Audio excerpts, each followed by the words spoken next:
Assalamualaikum warahmatullahi wabarakatuh. Waalaikumsalam Waalaikumsalam warahmatullahi warahmatullahi wabarakatuh. Di pagi yang cerah ini, kami dari kelompok 4 mata kuliah Pendidikan Kewarganegaraan ingin mempresentasikan hasil kerja kami mengenai demokrasi di Indonesia. Namun sebelum itu, izinkanlah saya selaku moderator untuk memperkenalkan diri. Saya sendiri Naufal Dafairi Akmal. Di sini saya sebagai moderator yang akan memandu jalannya presentasi pada kesempatan kali ini. Untuk selanjutnya, silakan kepada rekan-rekan satu persatu memperkenalkan diri. Sebelumnya izin memperkenalkan diri, nama saya Anggraini Inka Amsairi dengan nomor MPM 2213032021 sebagai pemateri pertama. Perkenalkan, nama saya Rizky Nopaldi dengan NPM 2213032023 sebagai pemateri kedua. Izin memperkenalkan diri, nama saya Rahma Isnawati dengan MPM 2213032020 sebagai pemateri keempat. Terima kasih kepada moderator. Izin memperkenalkan diri, saya Aisyah Suciningrum, NPM 2213032024 sebagai pemateri 3. Izin memperkenalkan diri, nama saya Salisa Fitri Julianti dengan MPM 2213032022 dengan pemateri keempat. Izin memperkenalkan diri, nama saya Dita Permatasari dengan MPM 2213032019 sebagai pemateri kelima.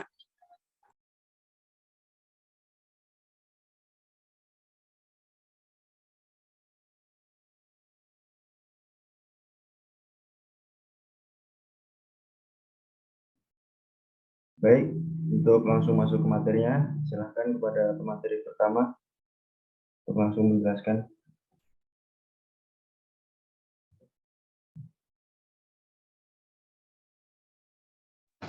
Baik, izin memaparkan materi tentang pengertian demokrasi. Jadi, demokrasi berasal dari bahasa Yunani yaitu demokratis yang berarti kekuasaan rakyat. Menurut KBBI, demokrasi adalah gagasan atau pandangan hidup yang mengutamakan persamaan hak dan kewajiban. Nah, jadi menurut saya, demokrasi adalah suatu filsafat atau cara pandangan terhadap dunia yang menjunjung tinggi hak setiap warga atas persamaan dan pelaksanaan di bawah hukum. Pemerintahan seringkali dilakukan oleh sesuai dan untuk suatu dalam sistem demokrasi, bukan hanya melayani kepentingan segelintir individu maupun kelompok. Sekian, terima kasih. Saya kembali. Itu tadi sekian penjelasan dari saudara ini. Untuk pemateri kedua, waktu dan tempat dipersilakan. Terima kasih moderator. Sini saya akan menjelaskan tentang macam-macam demokrasi. Yang pertama, demokrasi berdasarkan ideologinya. Demokrasi liberal merupakan kebebasan individu yang lebih ditekankan dan mengabaikan kepentingan umum dan pemerintahannya dibatasi oleh undang-undang. Demokrasi terpimpin, yaitu demokrasi yang di mana para pemimpin percaya bahwa semua tindakan mereka telah dipercayai oleh rakyatnya, namun mereka tidak mau melaksanakan pemilihan secara umum. Demokrasi sosial merupakan demokrasi yang berlandaskan keadilan sosial dan egalitarianisme persyaratan untuk mendapatkan kepercayaan politik. Demokrasi rakyat merupakan demokrasi yang didasarkan pada paham sosialisme dan komunisme dan lebih mengutamakan kepentingan umum atau negara. Demokrasi Pancasila merupakan demokrasi yang ada di Indonesia dan bersumberkan pada nilai-nilai sosial budaya. Baik, saya kembalikan kepada moderator. Untuk pemateri selanjutnya, dipersilakan. Baik, terima kasih moderator atas kesempatannya.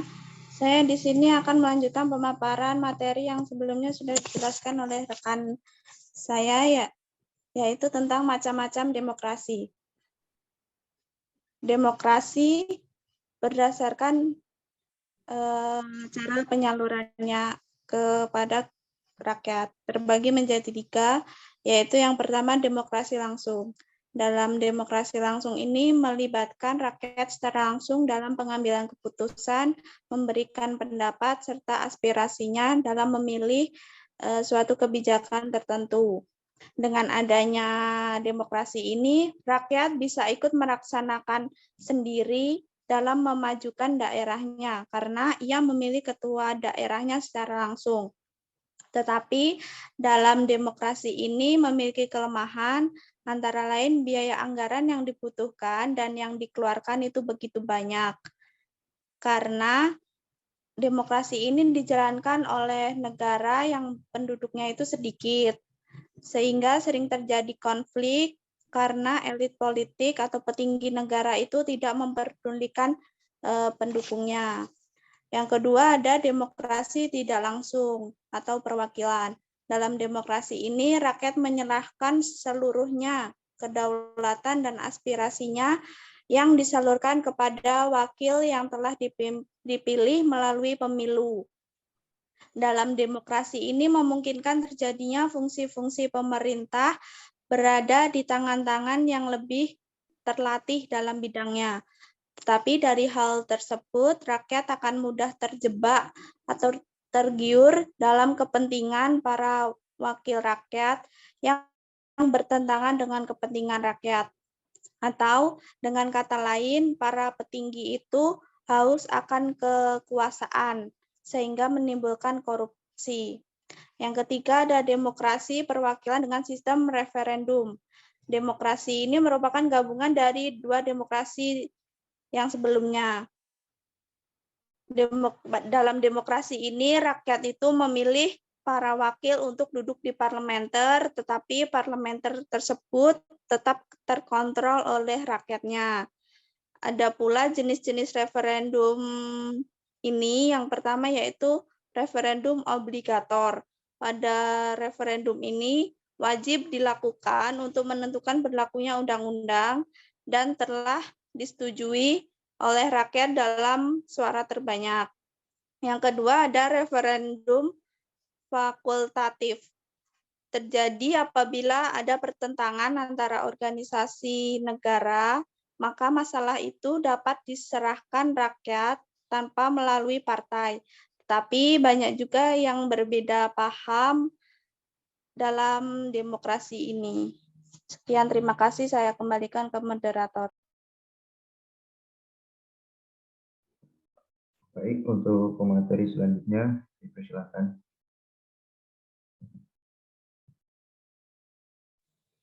Baik, terima kasih moderator. Di sini saya akan menjelaskan mengenai prinsip demokrasi. Yang pertama yaitu adanya pembagian kekuasaan, di mana pada setiap demokrasi ini harus ada yang memiliki kekuasaan. Tidak semua orang bisa memiliki kekuasaan. Apabila semua orang memiliki kekuasaan, maka tidak sulit untuk berjalannya suatu demokrasi.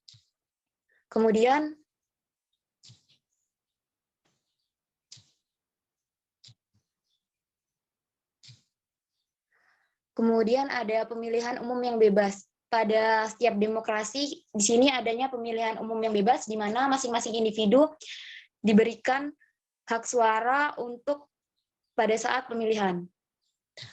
Yang ketiga yaitu adanya manajemen yang terbuka. Pada saat demokrasi harus ada manajemen, di mana manajemen tersebut untuk membuat bagaimana suatu demokrasi itu tersusun.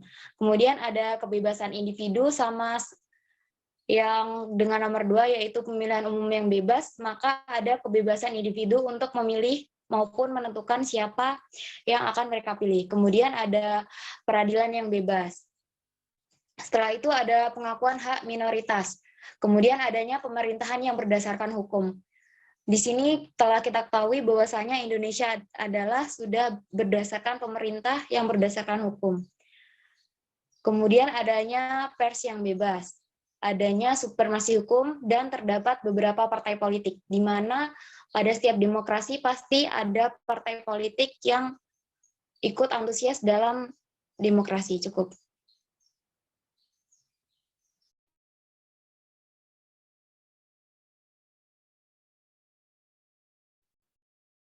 Baik, itu tadi penjelasan dari Saudara Aisyah. Untuk selanjutnya, silakan.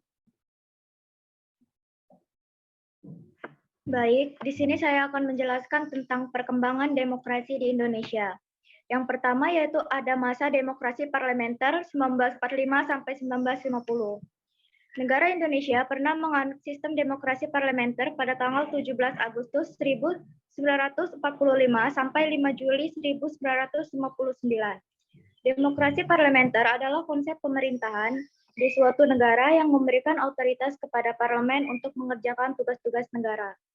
Yang kedua, ada masa demokrasi terpimpin.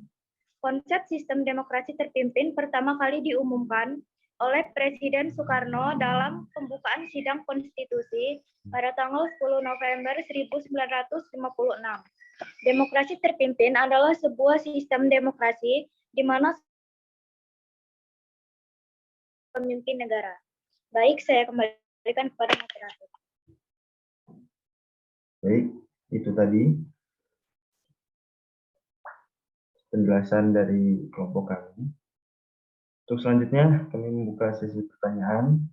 Bila ada yang kurang jelas, boleh langsung ditanyakan saja.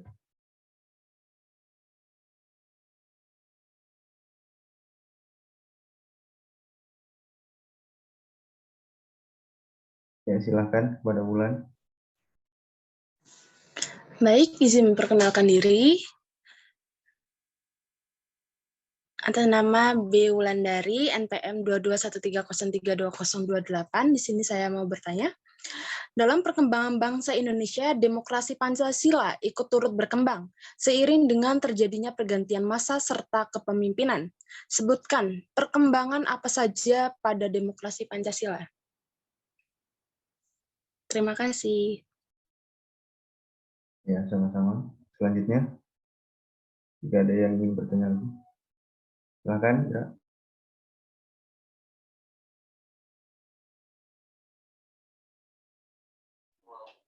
Baik, izin memperkenalkan diri. Nama saya Irawati dengan NPM 221303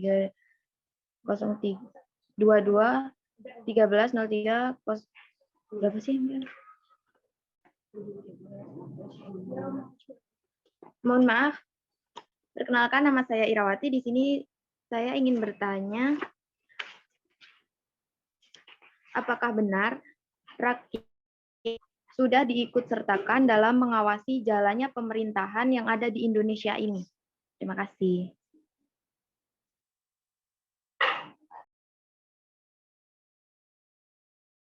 Baik, itu tadi. Jika ada yang ingin bertanya lagi, silakan langsung saja.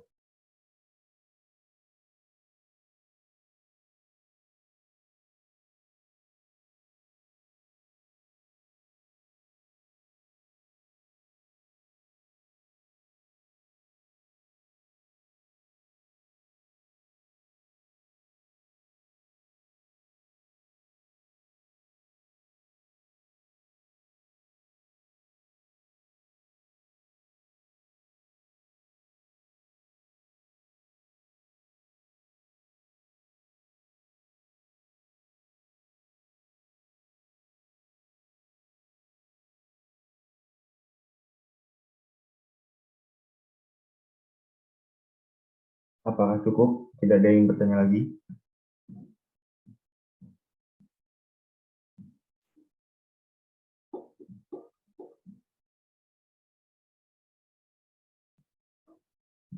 Pernah lucu jadi moderator mungkin untuk share screen-nya bisa ditutup.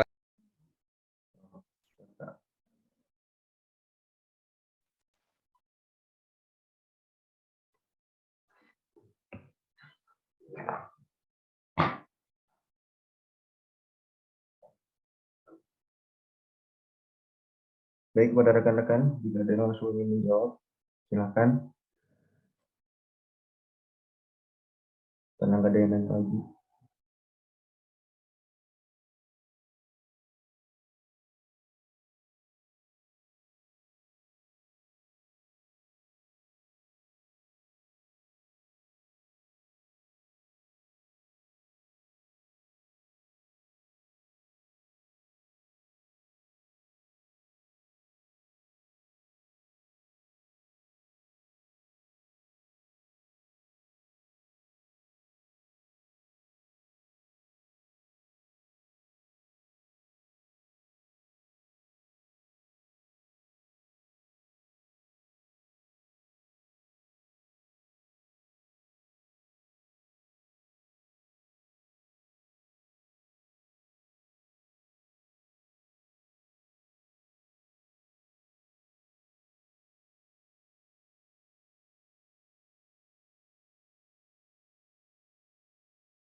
Baik, saya akan menjawab pertanyaan dari Ulan.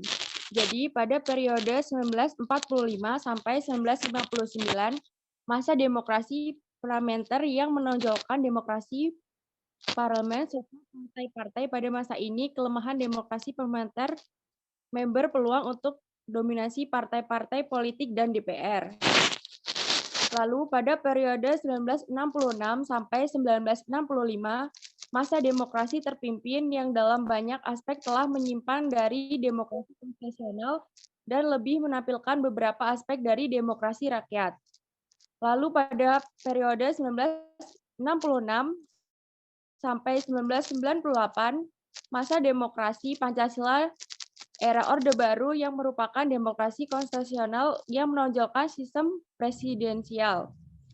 Dan periode 1999 sampai sekarang, masa demokrasi Pancasila era revolusi dengan bakat pada kekuatan multipartai yang berusaha mengembalikan pertimbangan kekuatan multipartai yang berusaha mengembalikan kekuatan antara lembaga eksekutif, legislatif, dan eksekutif.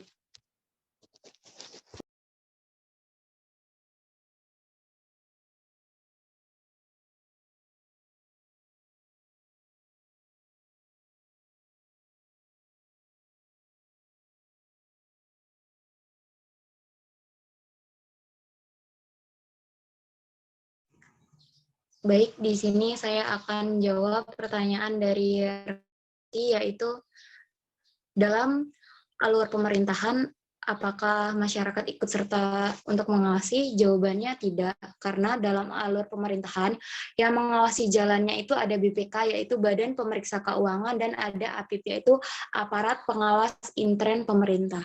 Selain itu ada juga Dewan Perwakilan Rakyat yang ikut mengawasi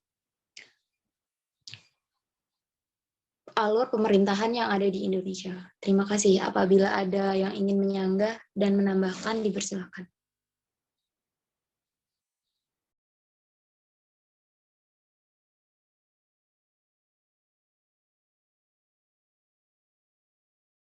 Silakan kepada rekan-rekan yang mungkin tidak setuju dengan jawabannya atau ingin menambahkan masukan atau saran gitu. Silakan.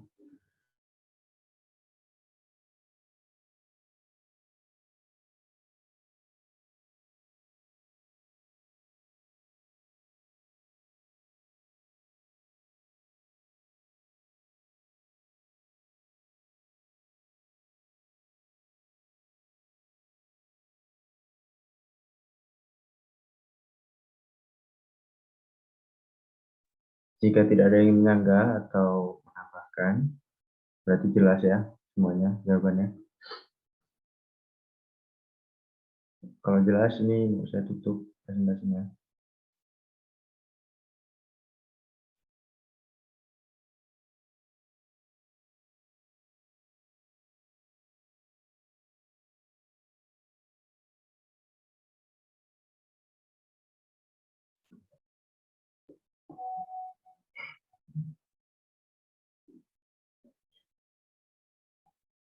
Baik, jika dirasa sudah jelas, maka akan saya tutup. Sekian tadi presentasi dari kelompok kami. Jika ada kurang dan lebihnya, kami mohon maaf. Kami akhiri, wabillahi taufiq wal hidayah. Assalamualaikum warahmatullahi wabarakatuh. Waalaikumsalam warahmatullahi wabarakatuh. Pal, kesimpulannya mana, Pal?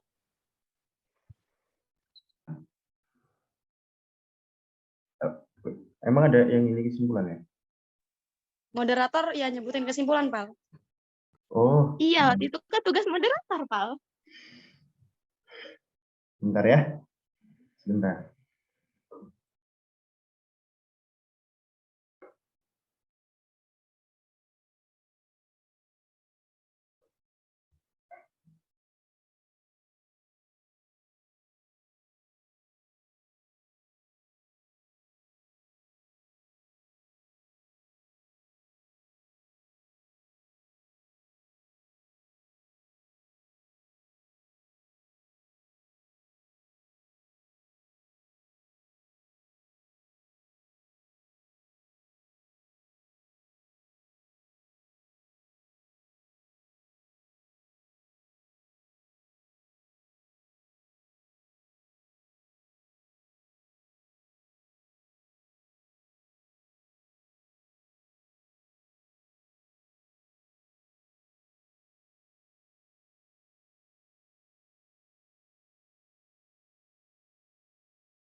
Baik, mohon maaf pada rekan-rekan sebelumnya karena kesimpulannya terlewat ya. Jadi di sini saya akan langsung saja bacakan kesimpulan dari presentasi kali ini. Ini demokrasi mempunyai arti penting bagi masyarakat yang menggunakannya. Sebab dengan demokrasi, hak masyarakat untuk menentukan sendiri jalannya organisasi sebuah negara. Oleh sebab itu, hampir semua pengertian yang diberikan untuk istilah demokrasi ini selalu memberikan posisi penting bagi rakyat. Meskipun secara operasional implikasinya di berbagai negara tidak selalu sama. Jadi negara demokrasi adalah negara yang diselenggarakan berdasarkan kehendak dan kemauan dari rakyat. Atau jika ditinjau dari sudut organisasi, berarti suatu pengorganisasian negara yang dilakukan oleh rakyat sendiri atau atas persetujuan rakyat karena kedaulatannya berada di tangan rakyat. Indonesia mengalami beberapa transisi kekuasaan. Pra-transisi berlangsung sebelum kejatuhan rezim yang berkuasa. Biasanya dalam tahapan ini terjadi krisis ekonomi dan politik yang sulit dikelola. Perlawanan yang kuat dari massa, perpecahan di tubuh elit, serta kuatnya tuntutan akan perubahan terhadap sistem politik. Sekian tadi kesimpulan yang dapat saya sampaikan. Kurang dan lebihnya, saya mohon maaf. Saya akhiri. Wassalamualaikum warahmatullahi wabarakatuh. Waalaikumsalam warahmatullahi wabarakatuh. Waalaikumsalam warahmatullahi wabarakatuh.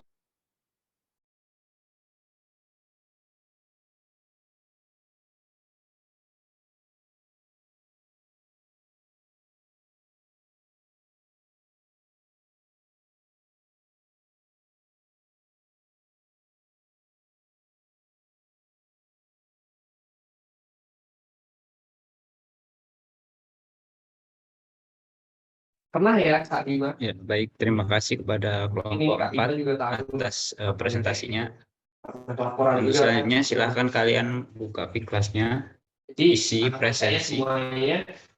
Jangan lupa upload PPT, makalah, laporan diskusi, dan link YouTube. Jelas?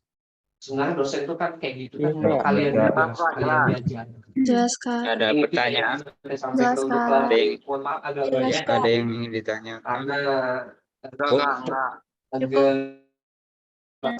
Ini di absen wanti-wanti aja gitu. Mudah-mudahan pas untuk absen sudah kakak minta Anggita untuk list nama-nama yang tidak absen ini nanti di Zoom kali ini. nama-nama yang belum masuk silakan nanti dikirim ke Kak Cahyo. Jika ada Ya, untuk tugas individunya silahkan kalian buka bab 5 kelas 1. aja yang nggak masuk dari pertemuan pertama sampai sekarang itu ya Untuk ketentuannya seperti biasa 2 lembar per jawaban. Gimana? Deadline sampai minggu depan. Kok minggu depan? Minggu ini. Sorry.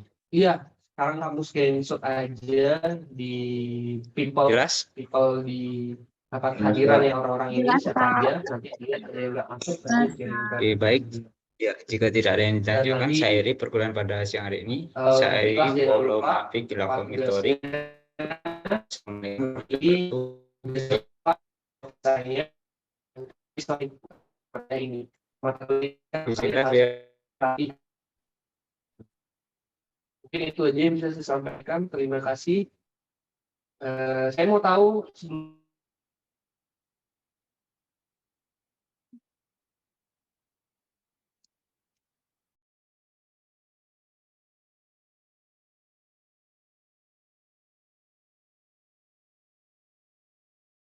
Jungle.